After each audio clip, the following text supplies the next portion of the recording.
तसल्ली भी मिलती थी ना कि सिर्फ ये मेरे साथ ही मामला नहीं हो रहा, बल्कि पहले अंबिया के साथ भी पहले कौमों ने यही कुछ किया। और फिर अल्लाह ताला जब अंजाम बताते थे तो कुफ़ार मक्का को वार्निंग देने के लिए होता था कि तुम लोग बाज आ जाओ, जैसे हमने पिछली कौमों का अंजाम किया इसी तरह हम तुम्हारे साथ भी करेंगे अगर तुम बाज नहीं आओगे। और हमारे लिए भी ये वार्निंग है कि अगर हम भी अपने अमाल दुरुस्त नहीं करेंगे, हम भी बाज नहीं आएंगे, तो हमारे साथ भी वो सब कुछ हो सकता है नाउजुबिल्ला जो पिछली कौमों के साथ हुआ। तो हमें सबक हासिल करना चाहिए इससे। हमें शिर्क और कुफ्र से बाज आना चाहिए। हमें अपने अकायद को पाकीज़ा करना चाहिए, अमाल को खालिस अल्लाह के लिए करना चाहिए। फकज़्ज़बूहु फनज्जयनाहु व मन मअहु फिल फुल्क। तो अल्लाह फरमाते हैं कि उन्होंने फिर भी इसके बावजूद भी नूह को झुठलाया, तो हमने नूह और उसके जो वो साथी जो कश्ती में थे उन सबको निजात दे दी। वजअलनाहुम खलाइफा, और हमने उन्हीं कश्ती वालों को फिर जमीन पर जानशीं बनाया। कश्ती में जो लोग थे वो वही जमीन पर आबाद हुए, बाकी सब के सब गर्क होके खत्म हो गए। और फिर हजरत नूह अलैहिस्सलाम के जो बेटे थे उनसे आगे नस्ल चली।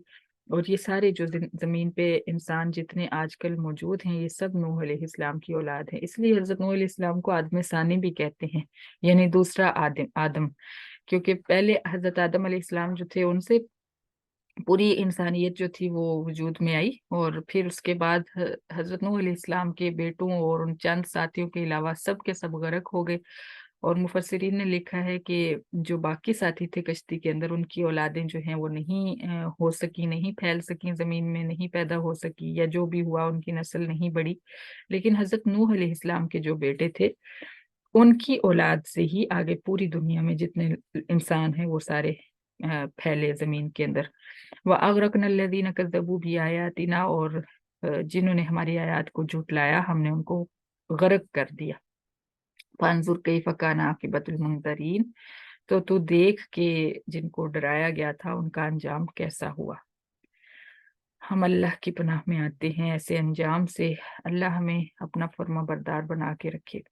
सुम्मा बअसना मिन बादिही रुसुलन इला कौमिहिम फजाऊहुम बिल बय्यिनात। फिर इसके बाद नूह के बाद भी हमने कई रसूल उनकी कौमों की तरफ भेजे। वो रसूल भी वाज़े अहकामात के साथ, वाज़े आयात के साथ अपनी कौमों की तरफ तशरीफ लाए। फमा कानू लियुमिनू बिमा कज़्ज़बू बिही मिन क़ब्ल, लेकिन वो कौमें भी उसी तरह बदबख्त निकली जिस तरह पिछली कौमें थी।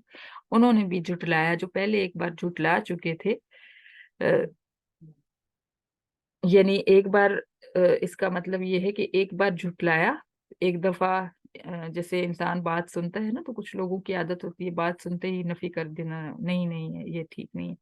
और फिर बात समझ आ भी जाए तो वो अपनी जिद पे हट जाते हैं और कहते हैं नहीं जी हमने जो कहा था वही ठीक है बस। तो यही मामला इन्होंने भी किया। पहली दफा पैगाम सुना तो झुठला दिया, फिर दूसरी दफा सुना फिर झुठला दिया। फिर आखिरकार पैगंबरों ने मेहनत साल हर साल तक की और इनको समझ आने भी लगी कि ये ठीक था, लेकिन फिर चूंकि वो एक दफा झुठला चुके थे तो उनकी अना जो थी वो उनको इस बात पे आमादा नहीं होने देती थी कि वो ईमान कबूल कर लें। कज़ालिक नतबअु अला कुलूबिल मुअतदीन, अल्लाह फरमाते हैं कि हम असल में मोहरे जब्बारियत लगा देते हैं ऐसे लोगों पर जो हदें तोड़ने वाले हों, जो अल्लाह ताला की हुदूद को फलांगने वाले लोग होते हैं। हम उनके दिलों पर मोहर लगा देते हैं कि वो ईमान की तरफ आ ही नहीं सकते। सदकल्लाहुल अज़ीम, सदकल्लाह, सदक